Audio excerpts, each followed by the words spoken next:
যাচ্ছে গোপাল, যাচ্ছে গোপাল। স্বামী খটখটানন্দ, আমি জানতে পেরেছি তোর মনে সুখ নেই, তাই তো সেই সুদূর হিমালয় থেকে ছুটে এলাম। ও, আপনি কি করে জানলেন সাধু বাবা? ওরে পাগল ছেলের কথা শোনো। সন্তানের মনের কথা যদি জানতেই না পারি, তাহলে কিসের তপস্যা আর কিসের ধ্যান? কি জেনেছেন সাধু বাবা? 3 দিন ধরে মনে কোনো সুখ খুঁজে পাচ্ছি না, নানান রকম চিন্তায় জর্জরিত হয়ে রয়েছি। তার মধ্যে আজ 3 দিন হলো রানী বাপের বাড়ি গিয়ে রয়েছে। সুখ কি তোর একার? এই মায়ার সংসারে সুখ খুঁজে পাবি কি করি? তোর যে তপস্যার সময় হয়েছে বাবা। শোন, এই পাথরটা ধর। আমি যোগ বলে এই মন্ত্রপুত পাথর পেয়েছি। কাল পূর্ব দিকের নদীর পাড়ে এই মন্ত্রপুত পাথর স্থাপন করবি। আমি চাই তুই নিজে এই পাথরের আরাধনা করিস। তাই ওইখানে এক কুটির বানিয়ে তুই একা থাকবি। একা? আর রানী? সংসারে দুঃখ ছাড়ার কিছুই নেই।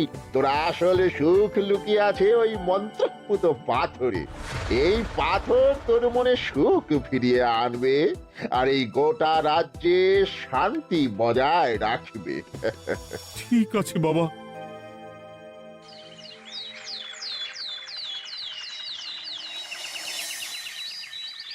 জয় বাবা খটখটানন্দের জয়। কি তার জ্যোতি, কি তার ব্যক্তিত্ব, আহ, কি তার কণ্ঠস্বর! এই মন্ত্রপুত পাথর আমার এবং এই রাজ্যের সকলে সুখ শান্তি ফিরিয়ে আনবে। আজ থেকে আমি সাধু বাবার পরামর্শ মতন এখানেই থাকবো। তোমাদের যার যা যা বক্তব্য আমাকে এখানে এসেই বলবে। কোনো চিন্তা করবেন না মহারাজ, আমি সব সামলে নেব। আপনি নিষ্ঠা সহকারে সাধু বাবার আদেশ পালন করুন। মহারাজ, যার নামেই খট তার কথাই ভরসা করা কি ঠিক হবে? একটা সামান্য পাথর কি করে সুখ ফিরিয়ে আনবে মহারাজ? বিষয়টা কি খটখটানন্দের মতন খটকার নয়? এটা মোটেই সামান্য পাথর নয় গোপাল, এটা মন্ত্রপুত পাথর। আর এসব হচ্ছে বিশ্বাসের ব্যাপার। শুধু তোমার মতন ভাঁড় দিয়ে কি আর রাজ্য চলে? রাজ্য চালাতে গেলে ভক্তি, শ্রদ্ধা, আশীর্বাদও দরকার হয়। ঠিকই, শাস্ত্রে বলে বিশ্বাসে মিলায় বস্তু, তর্কে বহুদূর। কিন্তু মহারাজ, রাজ্যটাও তো চালাতে হবে। আপনি এখানে থাকলে এই রাজ্যের কি হবে মহারাজ? একবার ভেবে দেখুন, সাধু বাবা আসল না হয়ে নকলও তো হতে পারে।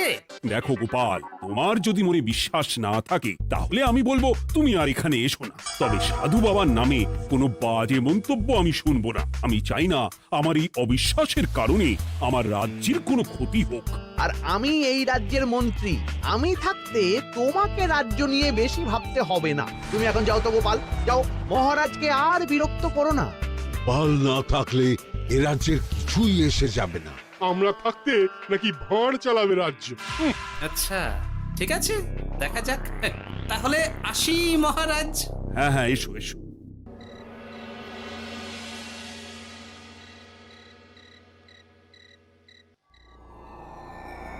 মহারাজ, রানী, তুমি ফিরে এসেছো? এ আমি কি শুনছি মহারাজ? আপনি নাকি প্রাসাদে ফিরবেন না ঠিক করেছেন? হ্যাঁ রানী, তুমি ঠিকই শুনেছ।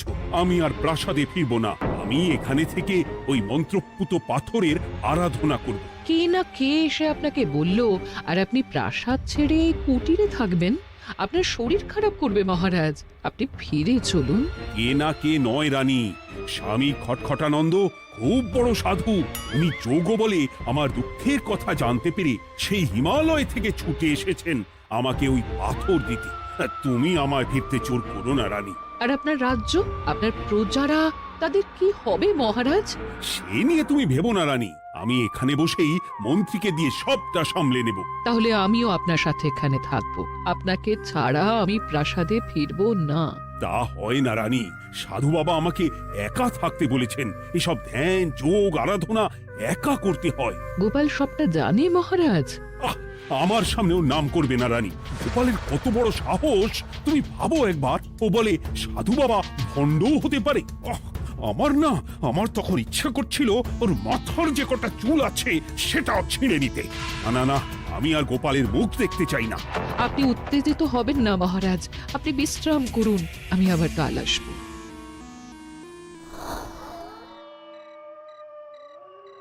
রাতের হাটেও সবজির যা দাম বেড়েছে, এরপর শুধু এক বেলা খেয়ে থাকতে হবে।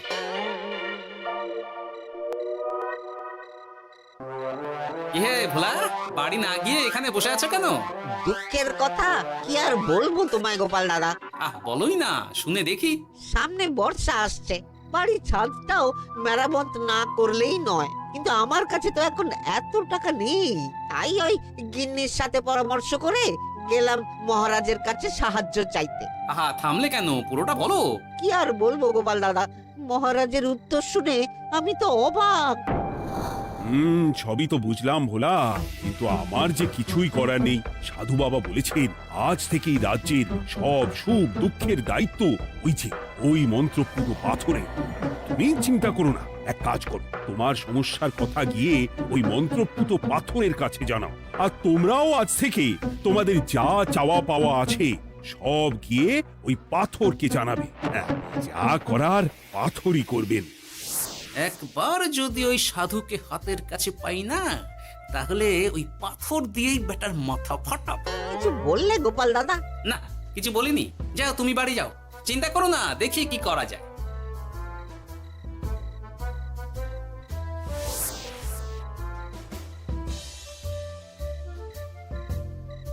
কি ব্যাপার, এত রাতে বটা ঘটা মন্ত্রীর বাড়িতে কি করছিল? কি বটা ঘটা, আজকে মন্ত্রী মশাইয়ের বাড়ি খাওয়া দাওয়া ছিল? খাওয়া ছাড়া কি অন্য কিছু আসে না তোমার মাথায়? চ চ চ, আমাদের অনেক কাজ আছে, চ। আরে এত তাড়া কিসের? বাবা, বটা ঘটার এত কি গুরুত্বপূর্ণ কাজ যে একেবারে ছুটে পালালো? না, ব্যাপারটা তো সুবিধের ঠেকছে না।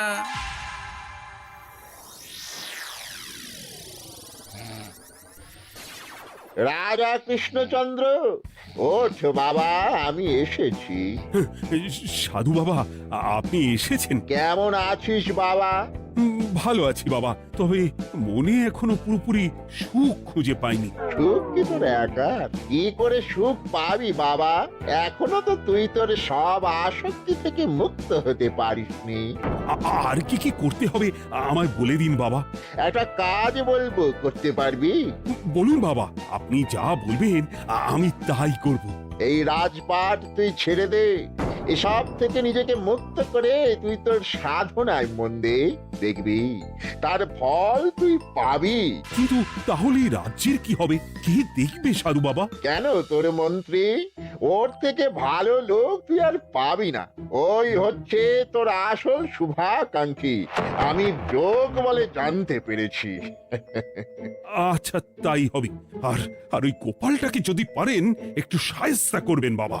ওই তুচ্ছ গোপালকে নিয়ে তুই চিন্তিত হোস না, ওরে বুড়ি মন্ত্রী মশাই ফাটাবে। তুই যা, ঘুমো।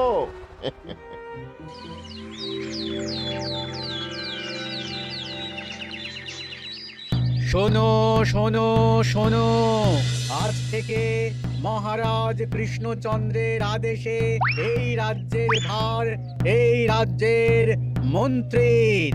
আর মহারাজ নিজে তার কুটিরে নিরিবিলিতে থাকতে চাইছেন। উনি চান না কেউ ওনাকে বিরক্ত করুক। তাই আজ থেকে যার যা সমস্যা সবাই মন্ত্রী মশাইকে জানাবে। মন্ত্রী মশাই যাকে যা বলবেন তাকে তাই শুনতে হবে।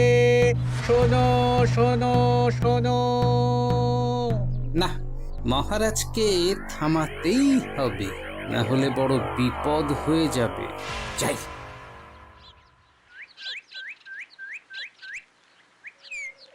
মহারাজ, এই ভুল আপনি করবেন না। মন্ত্রীর হাতে রাজ্যের ভার দিলে রাজ্যের সর্বনাশ হবে মহারাজ। দেখো গোপাল, আমি যেটা করেছি সেটা ঠিক বুঝেই করেছি। আমার সিদ্ধান্ত আর বদলাবে না। আর এই বিষয় নিয়ে আমি তোমার সাথে কথাই বলতে চাই না। মহারাজ, গ্রামবাসীরা আপনার এই সিদ্ধান্ত খুশি মনে মেনে নেয়নি। সবার কথা একবার ভেবে তারপর সিদ্ধান্ত নিন মহারাজ।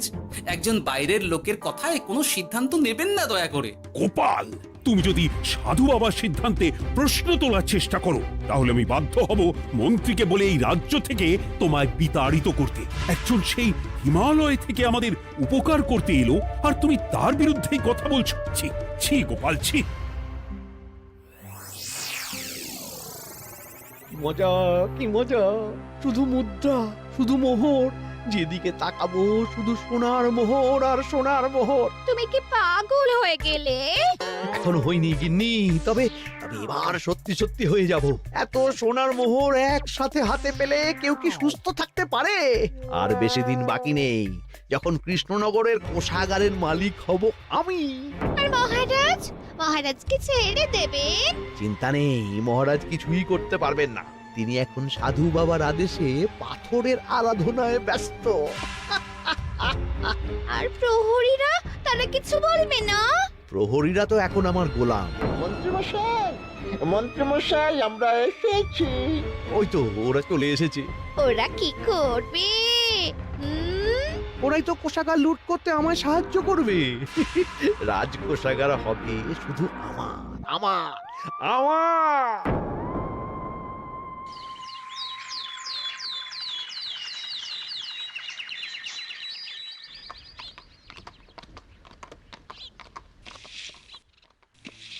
গোপাল, রানীমা, আপনি আমায় ডেকে পাঠালেই তো পারতেন। রাজ্যটার যে কি হবে গোপাল? মহারাজের উদাসীনতায় মন্ত্রী তো সব লুটে পুটে একাকার করে ছাড়বে। তুমি কিছু একটা করো গোপাল। সে তো আমিও বুঝতে পারছি রানীমা, কিন্তু হাজার চেষ্টা করে ও মহারাজকে বোঝাতে পারছি না। মহারাজ সাধু বাবার পাল্লায় পড়ে আর কিছুই বুঝতে চাইছেন না। এই রাজ্য আর মহারাজকে একমাত্র রক্ষা করতে পারবে তুমি গোপাল। কিছু একটা করো। কি হয়েছে, তোমরা হট্টগোল করছো কেন? তুমি আর একটা বিহিত করো গোপাল দাদা, আমরা তো আর থাকতে পারছি না। তুমি এর এক বিহিত করো গোপাল। আচ্ছা, কি হয়েছে বলবে তো? মন্ত্রী মশাই সবার কাছ থেকে অগ্রিম কর চেয়েছে। সে প্রহরী পাঠিয়ে সবার বাড়ি বাড়ি বলে এসেছে দুদিনের মধ্যে অগ্রিম কর না দিলে সবাইকে ধরে কারাগারে ভরে দেবে। একে তো আমরা কোনো সাহায্য পাচ্ছি না, তার উপর আবার এই জুলুম কি করে মেনে নেব বলো তো গোপাল দাদা? আমাদের বাঁচাও গোপাল দাদা, আমাদের বাঁচাও, না হলে এই মন্ত্রীর জুলুমে আমরা সবাই মারা যাব। হ্যাঁ গোপাল, তুমি পারবে। কিছু একটা করো গোপাল, এই রাজ্যটাকে বাঁচাও। না, আর নয়, এবার এর একটা বিহিত করতেই হবে। শোনো, তোমরা সব নিজের নিজের বাড়ি যাও, আমি দেখছি কি করা যায়। মন্ত্রী দুদিনের মধ্যে কর চাইছে কেন? ওর আসল উদ্দেশ্য কি? না, বিষয়টার খোঁজ নিতে হচ্ছে। পুটি, এই পুটি।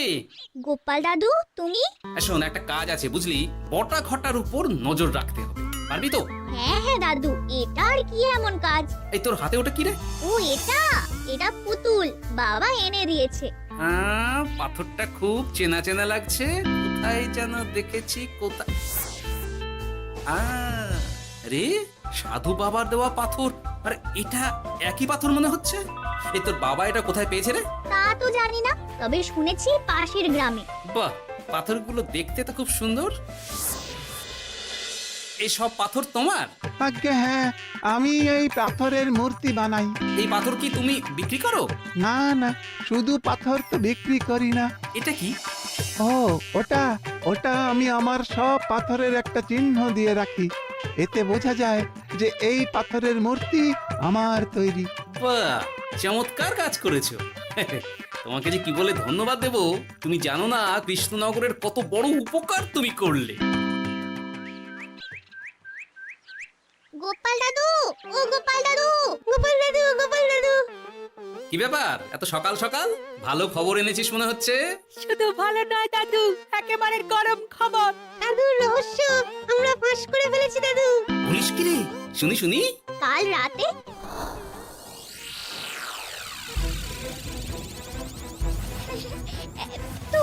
এত সোনা, এত মোহর আমি একসাথে কোনোদিন দেখিনি। ও, এইসব আমাদের?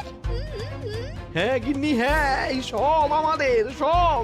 ওরে বাবা, আমার তো বিশ্বাসই হচ্ছে না, ভাবলেই গায়ে কাঁটা দিচ্ছে। রে বটা, আজ সাধু সেজে মহারাজের কাছে গেছিলি? হ্যাঁ, মহারাজ তো আজ প্রায় পা ছুঁয়ে প্রণাম করতে যাচ্ছিলেন, কোনো মতে ঠেকিয়েছি। বলেছি প্রণাম নেওয়া আমার গুরুর বারণ আছে। আর আমি তো আজ এমন ধোঁয়া দিয়েছি যে মহারাজ একেবারে কেসে কেসে অস্থির। আর মাত্র 2 দিন, এই 2 দিন খেলাটা চালিয়ে যেতে পারলেই কেল্লা ফতে। আচ্ছা, এবার আমার কাছে পুরো বিষয়টা পরিষ্কার হলো। বাহ, তোরা দারুণ কাজ করেছিস রে। এবার শুধু আজ রাতে প্রমাণটা পেলেই হয়ে যাবে।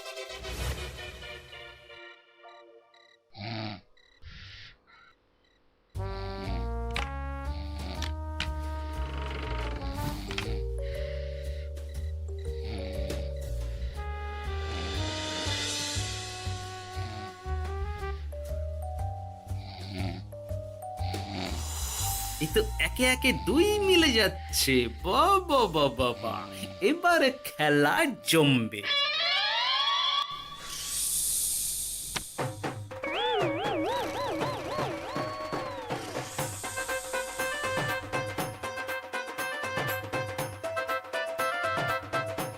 এই ঘটা ঘটা রে, এই ঘরে এত ধোঁয়া এলো কি করে রে? সত্যিই তো, এত ধোঁয়া এলো কি করে? ঘরে কি আগুন লাগলো নাকি রে? এই বটা, ওটা কি রে? হ্যাঁ, এ তো ভূত। আমরা তো কিছু করিনি। আমরা কিছু করিনি, বিশ্বাস করো ভূত দাদা, আমরা কিছুই করিনি। তোরা আমাদের পূর্বপুরুষের প্রস্তর খণ্ড নিয়ে এসেছিস। তোদের এত বড় সাহস, আজ আমরা তোদের ঘাড় মটকাবো। আমরা কোনো খণ্ডমণ্ড নিইনি ভূত দাদা। এই কথা, তুই কি ওনাদের কোনো খণ্ড এনেছিস? না না না না না, আমি তো অমন কিছু আনিনি। আমার মনে হয় ওই আপনাদের কোথাও একটা ভুল হচ্ছে। মহারাজকে ওই পাথর তোরা কোথা থেকে এনে দিয়েছিস? ওটাই আমাদের প্রস্তর খণ্ড, আমাদের 5 পুরুষের সম্পত্তি। ওটা তো আমরা পাশের গ্রামে এক মূর্তি কারিগরের থেকে চুরি করে এনেছি। আপনারা যান না, যান, ওই কারিগরের কাছে ওরকম অনেক পাথর আছে। আমাদের ওটাই চাই। ও বাবা, উনি আবার কে? আমাদের দাদু, তৃতীয় পুরুষ। ও দাদু, এই চুরি ভূত দাদু, ওটা আনতে গেলে না মন্ত্রী মশাই আমাদের খুব মারবে। খা, ওদের মুন্ডু চিবিয়ে খা। না না, ওরকম করবেন না দাদু ভূত, তাতে আমাদের খুব লাগবে। তাহলে বল, মন্ত্রীর আসল উদ্দেশ্য কি? 2 দিন পর ও কি করবে? 2 দিন পরে মন্ত্রী মশাই কোষাগার লুট করে রাজ্য থেকে পালাবেন। এবার এবার আমাদের ছেড়ে দিন দাদু ভূত। তোদের ছাড়তে পারি একটাই শর্তে। বলুন বলুন।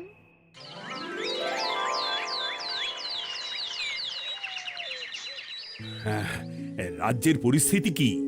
প্রজারা সবাই ভালো আছে তো? হ্যাঁ মহারাজ, সেসব নিয়ে আপনি একদম চিন্তা করবেন না। বাবা, আপনি এসেছেন? আরে কৃষ্ণচন্দ্র, একটা কথা তোকে না বলে আর থাকতে পারলাম না। আবার কে রে? বলুন বাবা। এই মন্ত্রীকে এই রাজ্যের দায়িত্ব দিতে বলে আমি বড় ভুল করেছিলাম। আসলে এই মন্ত্রী হচ্ছে চোর। ও তোর কোষাগার ফাঁকা করে পালাবার মতলব করেছে। কি বলছেন বাবা? মন্ত্রী, উনি যা বলছেন সব সত্যি? না না মহারাজ, এই বটা কি হচ্ছে কি? বটা? তুমি সাধু বাবাকে বটা বলে ডাকছো কেন? আমি বলি কি বাবা, এই মন্ত্রীকে তুই শুলে দে। বটা, তুই থামবি? আমার খেয়ে আমায় ছুরি মারা? ওর কথা আপনি বিশ্বাস করবেন না মহারাজ। ও সাধু নয়, ও ভণ্ড। মানেটা কি? মন্ত্রী মশাই ঠিকই বলছেন মহারাজ। ও সাধু নয়, ও কৃষ্ণনগরের বটা। এসব আপনার আদরের মন্ত্রীর কাজ মহারাজ। মন্ত্রী আপনার রাজ্য লুট করার মতলব করেছে, তাই বটাকে সাধু সাজিয়ে আপনার মন জয় করে প্রথমে আপনাকে প্রাসাদ থেকে তাড়িয়েছে, তারপর রাজ্যপাট নিজের হাতে নিয়ে কোষাগার হাতিয়েছে। আর এই পাথর? এই পাথর কিসের গোপাল? পাথর? পাথর এই কারিগরের মহারাজ। উনি পাশের গ্রামে এই পাথর দিয়ে মূর্তি গড়েন। মন্ত্রী বটাকে দিয়ে এই পাথর চুরি করিয়েছে।